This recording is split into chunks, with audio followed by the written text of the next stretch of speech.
I-share lang na ako ang nahitabo aning Miming. 6 weeks old pa si Miming, baby pa.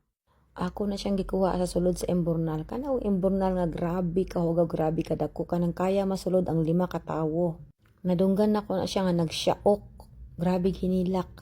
Unya ako, grabe na ko pinangita ay asa dapit ang hilak kay kung pangita ko makadungog siya kanang tingog sa tawo, muhunong man yang hilak. So wala ka balo asa pangitaon dili continue iyang hilak so lisod siya pangitaon. Tungod ra pud na sa mo ang building kung asa siya na shoot sa emburnal. So nagpaabot og kadlawon kay kung kadlawon manggod hilom ang dalan unya iyaharan tingog akong madunggan para mabala na ako kung asa gyud siya dapita. By the way guys, COVID-19 days ni, coronavirus days ni, it was 2020. Kasagsagan sa COVID. Moong makita niyo naka-gloves ko, naka-face shield ko, naka-face mask ko, balot na balot. Pati akong hair, balot na balot. So pagkabalon ako kung asa gyud siya, dito gi-rescue din ako siya.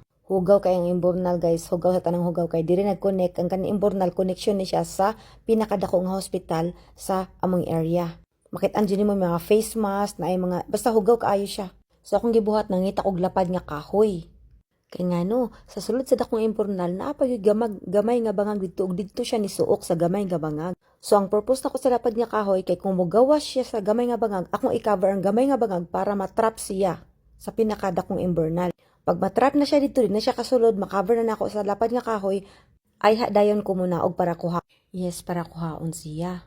Siyempre, gipauna na ako siya pagkaon, wet food, para mugawas siya. Kay gigutom man tawon. Paggawas niya sa gamay nga bangag, dito na nako i-cover. Tapos, dito na ako siya na-trap. Ninaog na ako na siyang gikuha. So, ayun, success. And then, gitabunan ako balik ang imburnal. Kaya naaman ni taklob nga pastang dako ang taklob. Gitabangan taon ko sa mga silingan. Ug tabon kay pastang bugata. Mission accomplished.